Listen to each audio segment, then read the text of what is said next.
वो जिंदगी के ऐसे लम्हे हैं कि जहां हम एक पल पहले आपस में बात कर रहे होते हैं और एक पल के बाद आपके साथी के शरीर के चीथड़े उड़ गए होते हैं।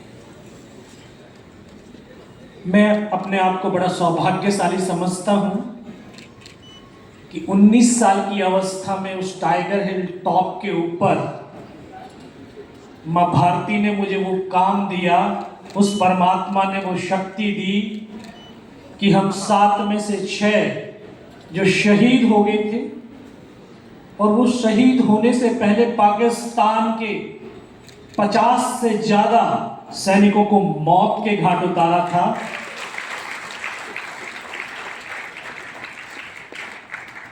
वो दिनकर जी की वो जो लाइनें हैं वो यथार्थ और सत्यार्थ होती हैं कि सच है विपत्ति जब आती है कायर को दहलाती है, सूरमा नहीं विचलित होते क्षण एक नहीं धीरज खोते, विघ्नों को गले लगाते हैं कांटों में राह बनाते हैं। और ये भी सच है कि जब परमात्मा इस परिस्थिति पैदा करता है तो उससे निकलने के रास्ते भी देता है।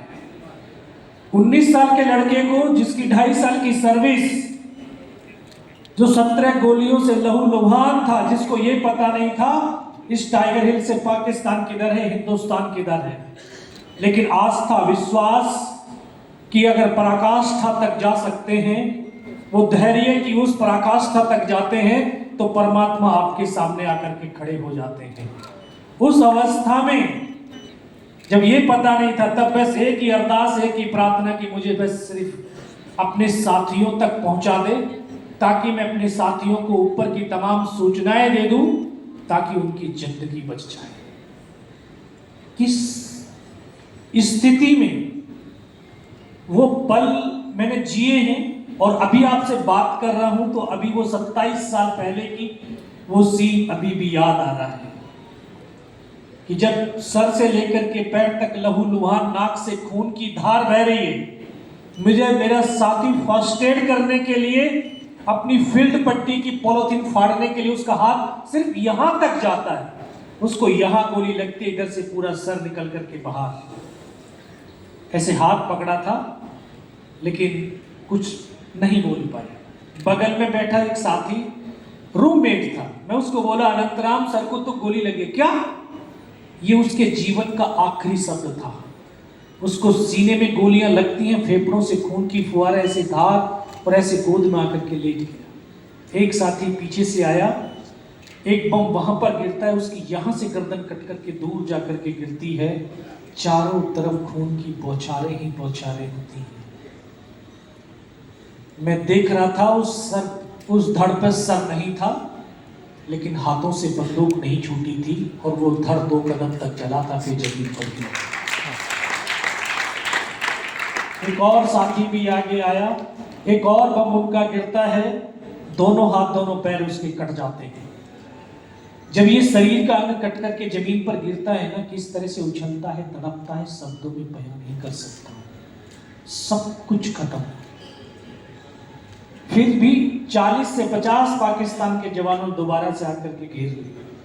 उनका कमांडर कहता है अपने साथियों से, जरा इनको रीचेक तो करो, इनमें से कोई जिंदा तो नहीं है। वो हमारे जवानों की बॉडियों में गोलियां मार रहे हैं, बॉडियां ऐसे उछल रही हैं। वो मेरे शरीर में यहां पर गोलियां मारी, मैं देख रहा हूं धुआं निकल रहा है, बाजू में पैर में गोली मारता है, यहां से भी धुआं निकल रहा है। लेकिन उस दर्द को, उस पीड़ा को चुपचाप पड़ा सहता रहा। और जब उनको यकीन हो गया कि इनमें से कोई जिंदा नहीं है, फिर तो उन्होंने अमानवीय क्रूरताओं का तांडव किया। हमारे जवानों की बॉडियों में पत्थर मारे ताकि ये बॉडी छप विछप हो जाए, कोई इनको पहचान ना पाए।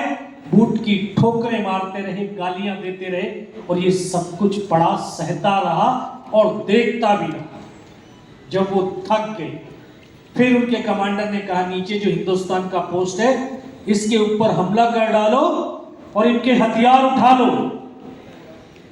तब ऊपर वाले से प्रार्थना करी थी, तब ऊपर वाले से अरदास किया था, मुझे सिर्फ इतने जिंदा रखना। उसने दोबारा से भी गोलियां मारने, जब वो नजदीक आया था तब इस मन और मस्तिष्क के अंदर एक विश्वास को जगाया था, अपने आप से कमिटमेंट किया था। और ये कमिटमेंट की ताकत बहुत बड़ी ताकत है। महाभारत हमने सुना भी, पढ़ा भी, देखा भी होगा। उसमें एक पात्र पितामह भीष्म, उन्होंने जीवन में क्या किया? प्रतिज्ञाएं किया, कमिटमेंट ही किया था। उन्हीं कमिटमेंट और प्रतिज्ञाओं की बदौलत उन्होंने इंद्रियां नहीं, अपनी मौत को अपनी मुट्ठी में बांध लिया था। हमने पढ़ा, सुना, देखा होगा, अर्जुन ने इतने बाणों के शरीर पर मारे थे, रोम रोम बाणों से बिध गए थे, बाणों की सरसैया पे थे, लेकिन अर्जुन उनके प्राण को नहीं हर पाया था। और वही कमिटमेंट, वही विश्वास के साथ आज मैं आपके सामने खड़ा हूं, वरना 17 गोलियां लगने के बाद कहीं पत्थर की मूर्त बना हुआ होता।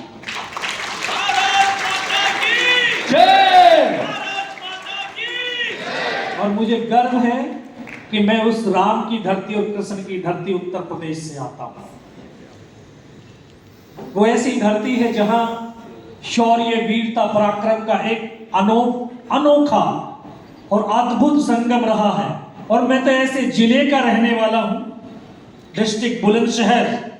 वहां आप जाएंगे कभी, देखेंगे कि एक बुलंद, जहां पर अंग्रेजों ने एक साथ हजारों हमारे क्रांतिकारियों को कत्लेआम कर दिया था। आज उस जगह का नाम काला आम है। सर, पूरे भारत में 2 ही डिस्ट्रिक्ट ऐसे हैं, एक बुलंदशहर डिस्ट्रिक्ट और एक हरियाणा का महेंद्रगढ़ डिस्ट्रिक्ट, जहां पर कोसली गांव में अफसर मेस है और हमारे यहां पर एक अफसर मेस, बाकी कहीं पर भी नहीं। और हर एक इंसान 2 तरह की लाइफ को जी रहा है, सक्सेस ऑफ लाइफ और पर्पज ऑफ लाइफ। आप मेहनत करके सक्सेस मिल जाएगी सर, अगर पर्पज नहीं मिला तो ये सक्सेस बेकार हो जाएगी। जब फौज में गया था तो अपने आप से पूछ लिया था क्यों जाना है फौज में। आज मैं बच्चों से पूछता हूं, यार तू MBBS कर रहा है तो क्यों कर रहा है? बोला अभी मम्मी ने बोला है। अच्छा, डॉक्टर इंजीनियर क्यों बनना है? बोला पापा ने बोला। तुझे क्या बनना है? बोला अंकल अभी सोचा नहीं है। जब लाइफ का पर्पज नहीं है तो फिर समय कैसे, आपके अंदर मोटिवेशन कैसे आएगी, आपके अंदर प्रेरणा कैसे आएगी? 6th क्लास में सोच लिया था फौज में जाना है और युद्ध लड़ना है। जो हम सपनों को आंखों से नहीं हृदय से जीते हैं ना, तो ये हृदय, सोल, ये आत्मा, परमात्मा, अल्लाह, वाहिगुरु का अंश है। और ये परमात्मा हमारे सपनों को पूरा करने से कभी रोकता नहीं, उसको हर हाल में पूरा करता है। और आज भी उस पर्पज को जी रहा हूं।